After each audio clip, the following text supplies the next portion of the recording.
Ako si Maria at ito ang aking kwento.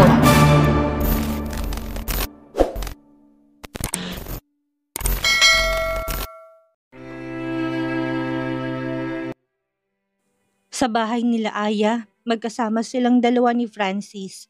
Wala ang magulang niya at nasa ibang bansa para sa kanilang negosyo. Kung kaya naroon silang dalawa ni Francis, noon pa nila yung gawain kapag wala ang magulang. Papauwiin niya lahat ng katulong at silang magpapakasaya sa bahay. Kakain na sana sila ng tanghalian na merong mag-doorbell sa kanila. Dahil nga walang ibang tao doon ay si Aya ang nagpresenta na tingnan kung sinong nasa labas.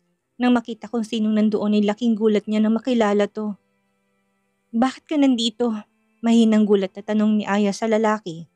"Ma'am, tulungan niyo ako. Nawala lahat ng tauhan ko, pati ang lugar ko.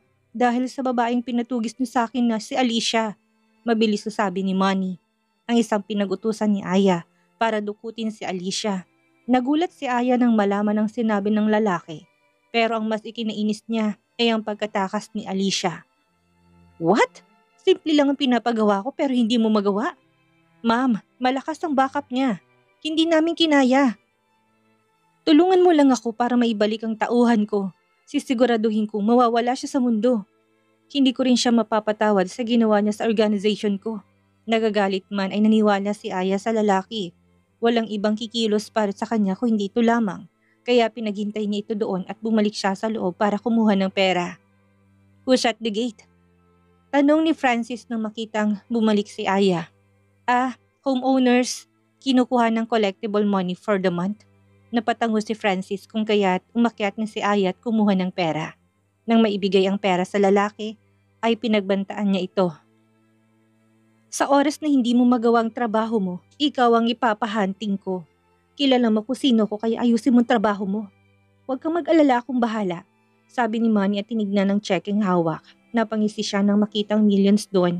Hindi siya nagkamali ng nilapitan. "Dadagdagan ko pa yan basta magawa mo ng maayos ang trabaho mo." "Salamat ma'am, akong bahala." Nang umalis ang lalaki, inayos ni Ayang sarili at nakangiting bumalik sa loob. Why didn't you wait for me?" Malungkot na sabi niya nang makitang kumakain na si Francis. "Ang tagal mo, gutom na ako." Napangiti si Aya nang may maisip. "Sabagay, ginutom kita." Mapang-akit ng sabit pumunta sa likuran ni Francis at pinababa ang kamay sa may dibdib nito. "Want to eat me?" Napahinto si Francis sa pagkain at maya-may binitawan na hawak ng kutsara at tinidor. "Sinong tatanggi sa grasya?"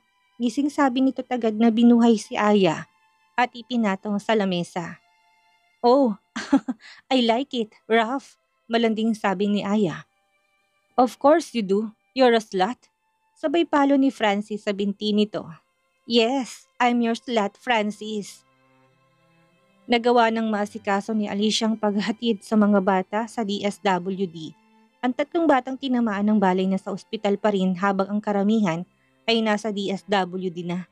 Labis-labis ang pasasalamat ng mga ito kay Alicia at ganun din siya. Sinamahan naman siya ni Maximus sa lahat ng pag-asikaso niya. Ngunit nang magkaroon to ng biglaang lakad ay iniwan din siya. Si Gia na naghatid sa kanya papunta sa bahay nila. Imbis na sa tinutuluyan niya ang tuloy ay kila Naomi agad para malaman kung nakita na ba nila ang anak. Pagkababa, hindi na napagbuksan ni Gian si Alicia ng pinto na dati naman itong ginagawa dahil sa pagmamadali ng babae. Alam niya kung bakit ito nagmamadali kaya hinayaan niya ang among babae. Bukas ang bahay na tila meron talagang hinihintay na bisita kaya nakapasok agad si Alicia doon. Naiiyak na si Alicia habang papasok ngunit nagulat siya nang pagpasok niya ay nakaabang sa kanyang mga to. Isang helera. "Alicia, bumalik ka na," sigaw na sabi nila at niyakap si Alicia. Wala na doon ang magulang ni Lorraine dahil ilang araw na rin ang nakalipas at meron pa silang dapat puntahan. Kaya hindi rin to naabutan ni Alicia. Tanging sina Naomi, Lorraine at Doktora Veralyn ang yumakap sa kanya. "Ano nangyari sa'yo? Nag-aalala kami sa'yo, Alicia." Tanong ni Lorraine ay kinahiwalay nila sa yakapan. "Mahabang kwento. Ang anak ko, nakita niyo na ba? Kung hindi pa isamahan niyo ako na magre-report ulit tayo sa..." Alicia, calm down." Pigil na sabi ni Doktora Veralyn. "Kakauwi mo lang galing sa stress tapos magpapaka-stress ka na naman." Napakurap si Alicia dahil doon. Inalala niya lang naman ang anak, kaya tumango siya dito at pinakalmang sarili. Mas may stress ako kapag hindi ko pa rin nahanap ang anak ko. Maya-may sabi niya na hindi niya mapakalma ang sarili. Nang matapos niyang mailigtas sa mga bata, ay ang anak kaagad ang nasa isip niya at gustong iligtas. Hindi pa nga sila nakakapag-bond ng maayos tapos mawawala naman ito. Kung kailang mabait na sa kanyang anak, saka naman mawawala. Alicia, kung ang hinahanap mo ay si Sanya, tumingin ka sa likod mo. Mahinahong sabi ni Naomi, kung kaya natigilan si Alicia. Mayroon na siyang hinuha sa sinabi ng kaibigan kaya hindi siya nagdalawang isip na humarap sa likuran niya. At doon nakita si Sanya na nakatayo habang nakangiti sa kanya. Hindi napigilan ni Aliciang mapaluha na kaagad niyang pinunasan. Sanya, masaya ako't ligtas ka na. Utal na sabi niya. Gustong yakapin ni Alicia ang anak at sabihin dito kung gaano siya na ag-alala pero hindi niya nagawa. Hanggang kailan ba siya magpipigil para mayakap ng mahigpit ang anak? Hanggang kailan niya ba pipigilan ang pag-uumapaw ng kanyang pagmamahal sa anak? Hanggang kailan siya magpapanggap na kaibigan niya lamang ito? Ang lahat ng katanungan ni Aliciang iyon sa isip niya ay naputol ng biglang tumakbo si Sanya sa gawin niya at niyakap siya. Hindi makapaniwala si Alicia sa pagyakap sa kanya ng anak kaya hindi siya kaagad nakagalaw. Napalingon pa siya sa mga kaibigan at nakita niya na nakangiti lang ito sa kanya. Seeing Naomi with them makes her happy. Nakita na nila si Naomi pati ang anak niya kaya masaya ang puso niya. Pero ngayon ay punong-puno to ng pagtataka. Mommy? Pero nang marinig ang pagtawag sa kanya ni Sanya ay doon na nanghina si Alicia. Agad siyang lumuhod para makapantay ito at tinanong, anong tinawag mo sa akin? Una pa lang po alam ko na ikaw ang mami ko. Kamukhang kamukha po kita. Pero gusto ko pa rin makita si Mama Naomi. Until nawala po ko at na-realize ko na it's time para suklian ang pagmamahal niyo. Ang sabi sa akin na nakilala ko po, mahal na mahal niyo kami magkakapatid. Napatunayan niyo nila Mama Naomi at Tita Duke. Hindi makapaniwala si Alicia at hindi rin makapagsalita. Kung kaya't niyakap na lang niya ng mahigpit ang anak kasabay ng mga luha niya. Tahimik siyang nagpapasalamat sa itaas dahil sa wakas ay natanggap na rin siya ng anak.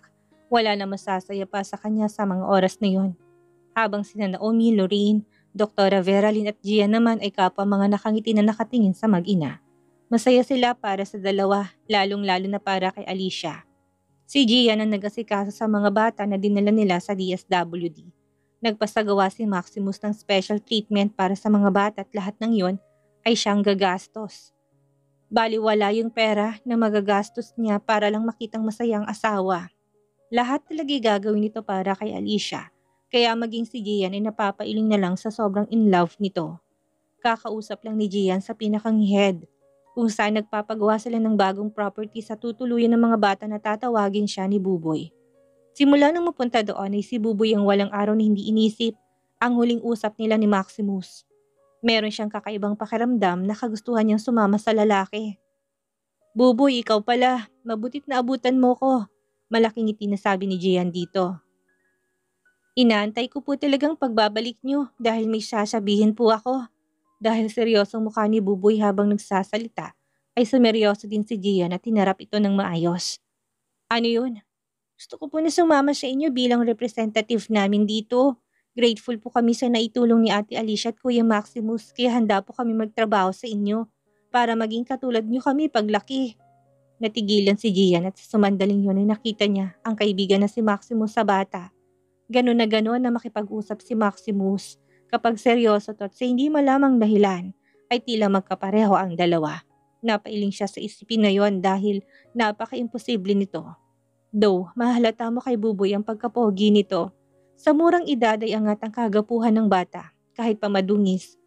Ito noong unang kita niya, kaya nga Buboy ang pinangalan sa kanya dahil sa kaputian nito. Halatang may banglayang magulang niya. Buboy, masyado ka pang bata para maintindihan ng. Naiintindihan ko po. Naiintindihan ko na lumalaban kayo para mapabagsak ang masasamang tao at gusto ko rin po yun. Putol na sabi ni Buboy kay Gian na lalong hinitong hindi kinaimik. Nakausap ko na rin po si Kuya Maximus at sabi niya, hintayin niya akong lumaki. Pero hindi ko po yun mahihintay. Gusto ko pong magsanay na habang bata pa ako kaya samahan mo po ko kay Kuya Maximus at ako mismong kakausap sa kanya. Tila mayroong kakaiba sa boses ni Buboy at kagad nang pumayag si Gian dito. Siyempre pinagpaalam niyang bata sa head na nangangalaga sa kanila. Mahirap na't baka isiping nawawala ito. Nalaman ni Gian na planado nilang lahat ng mga bata yon. Dapat ay kasama si Jay, ngunit hindi pa daw niya maaring iwan ng mga kasama dahil hindi pa magaling sila Kiel. Kapag daw gumaling na ito ay susunod to kay Buboy. Gian was so surprised sa pagkadesidido ng mga bata. Kitang-kita niya nag-uumapong na kagustuhan sa kanilang mga mata, kaya wala siyang karapatan na pigilan yon. Nang makarating sila sa kumpanya sa private elevator, sila dumaan para hindi sila ma-stuck doon lalo na't maraming employees ang palaging gumagamit. Dahil nasa meeting pa si Maximus ng mga oras na yon, ay pinagantay ni Gian si Buboy sa loob ng office nito. Wala naman yung problema sa bata at nag-ikot-ikot lang siya sa loob ng mapag-isa siya. Nakita niya na mayroong 2 picture frame ang nasa likuran ng office table ni Maximus. Isa doon ay larawan nila ni Alicia at ang isa ay meron siyang kasamang 2 hindi katandaan at isang babae na kahawig ni Maximus, ngunit mas matanda sa kanya. Ito ba ang pamilya ni Kuya? Tanong ni Buboy sa kanyang sarili. Saktong bumukas ang pintuan, pumasok si Maximus na may kasamang 2 lalaki at si Kuya Gian niya.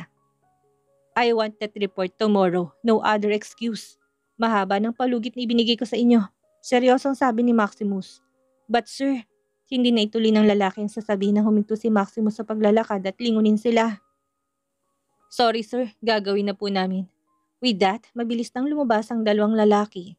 Si Buboy naman ay tumabi sa isang sulok dahil alam niya na papunta ito sa office table niya. What are my next schedule, Gian? Tanong ni Maximus nang maupo siya sa swivel chair niya. Napansin ni Gian si Buboy sa isang tabi kaya ngumiti ang bata sa kanya. Mukhang hindi siya napansin ng Kuya Maximus niya. Sir, cancelled it. I need to go to my wife. It's been days simula nang hindi ko siya makita. Putol na sabi ni Maximus at inalis ang kanyang necktie. Si Gian naman ay gustong matawa dahil doon pero kinalma niyang sarili at sinubukan muling sabihin kay Maximus na nandoon si Buboy. I want to tell you that. What should I bring to them? A flower for my wife and a toy for Sanya? How's that sound? Unang nasa isip ni Buboy ay mahal na mahal talaga nitong asawa. Napapangiti na nga siya pero nang mabanggit nitong pangalang Sanya ay sumakit ang ulo niya at napahawak doon. Napahintong 2 sa pag-uusap na marinig ang pagdaing ni Buboy sa sulok. Buboy, is that you? Gulat na sabi ni Maximus at mabilis na lumapit sa bata. Yan ang sinasabi ko kanina pa. Ayaw mo lang akong patapusin eh. Reklamo ni Gian sa kaibigan na makalapit sila kay Buboy. Hey, are you alright? Alalang tanong ni Maximus. Yes po. Sumakit lang pong ulo ko. Inakay ni Maximus ang bata papunta sa minisala na nandoon at pinaupo ito. Pinakuha niya rin kay Gian ng tubig ang bata at pinainom ito. Bakit sumakit ang ulo mo? May iba pa bang masakit sa'yo? Wala na po Kuya Maximus. Salamat po sa inyo ni Kuya Gian. Ngiting sabi ng bata na maayos ng pakiramdam ngayon. Call us tito na lang Buboy. Sabi ni Gian na ikinasang-ayon ni Maximus. Doon na rin nagtanong si Maximus kung bakit naroroon siya. Muli ay sumeryoso si Buboy at sinabing gusto niyang mangyari. Katulad ni Gian ay natigilan na rin si Maximus. Napatingin pa siya sa kaibigan at tumango ito bilang sign na tunay ang sinasabi ng bata.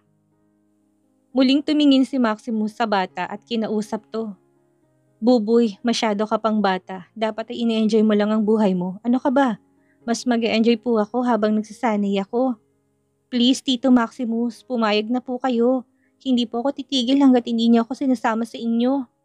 Dahil doon ay walang nagawa si Maximus.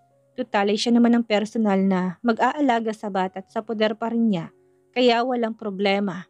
Siguradong matutuwa ang mga tauhan niya dahil yun ang unang beses na magkakaroon ng bata sa grupo nila. Doon ay nagsimula na rin silang magplano kung anong mga dapat na gawin after nun. Pinag-usapan nila kung anong mga pagsasanay na haharapin ni Buboy at seryosong-seryoso naman tong nakikinig. Sa kalagitnaan ng pag-uusap nila ay bumaba mula sa loob ng damit ni Buboy ang isang kwintas. Nakatago to sa loob ng damit kaya hindi halata.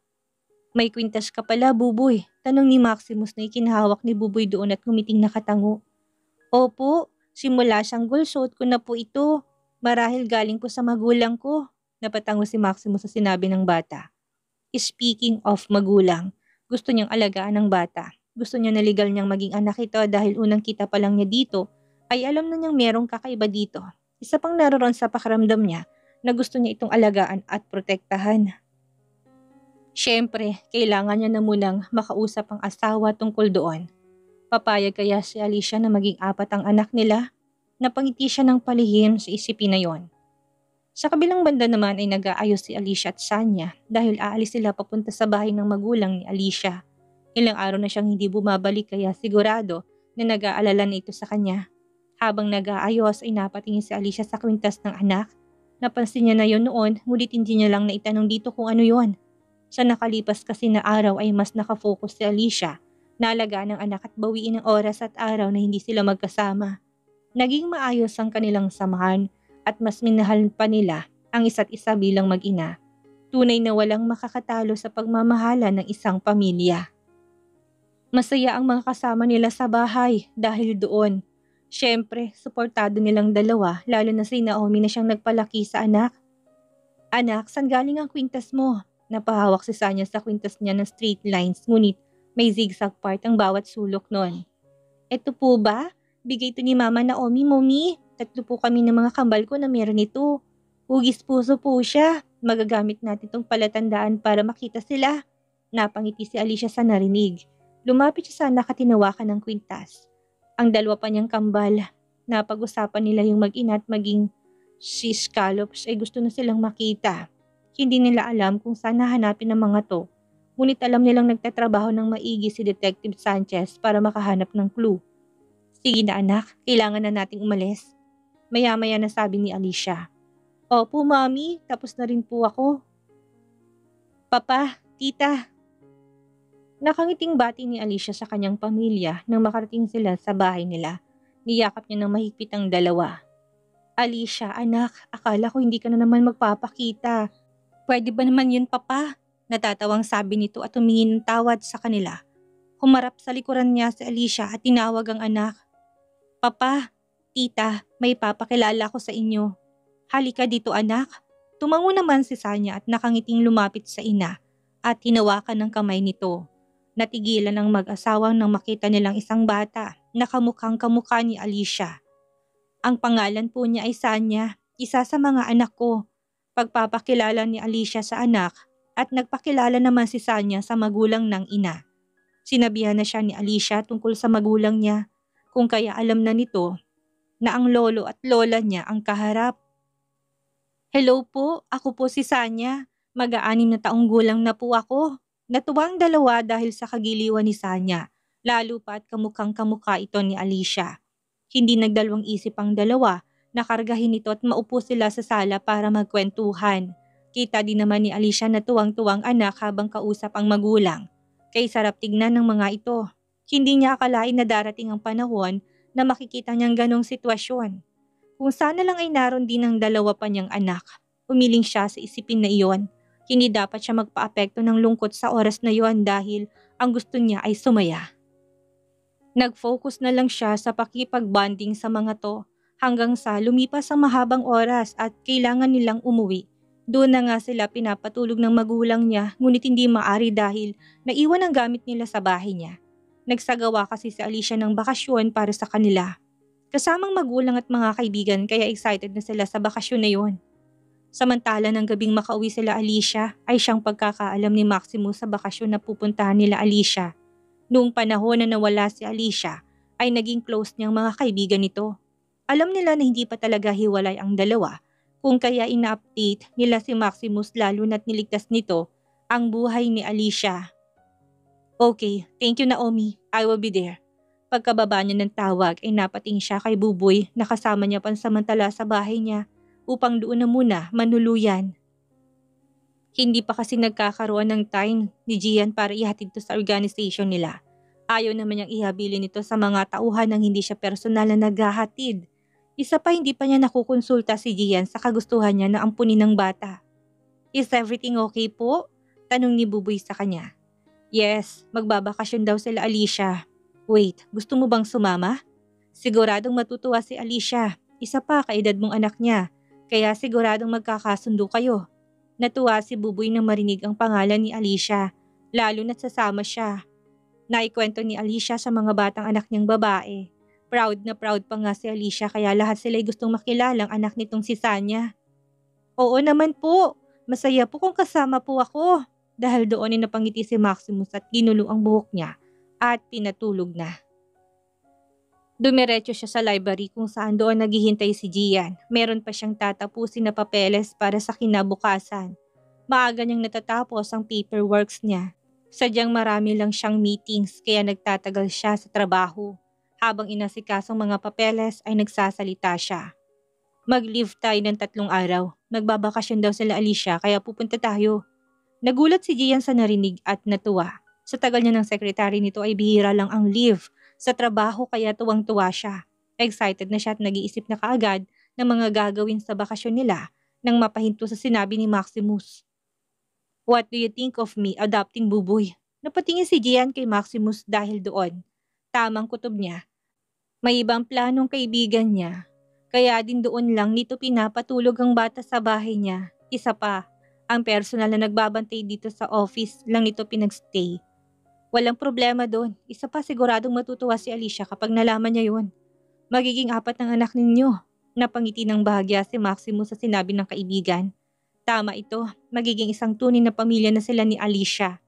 Kahit wala silang anak ay nariyan naman ang mga bata na nagiging anak nila. Anong balita sa paghahanap niyo sa 2 bata? Biglang seryosong tanong nito na ikinaseryoso din ni Gian.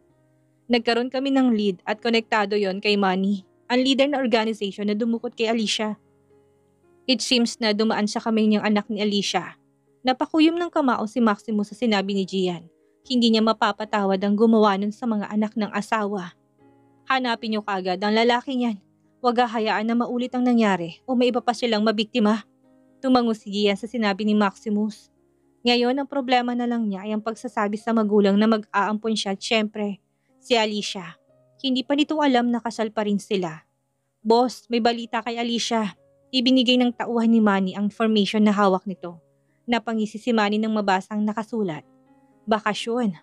Ayos. Kami ang sisira ng bakasyon nyo. Tumawa ito ng malakas na siyang nangibabaw sa loob ng silid na kinalalagyan nito.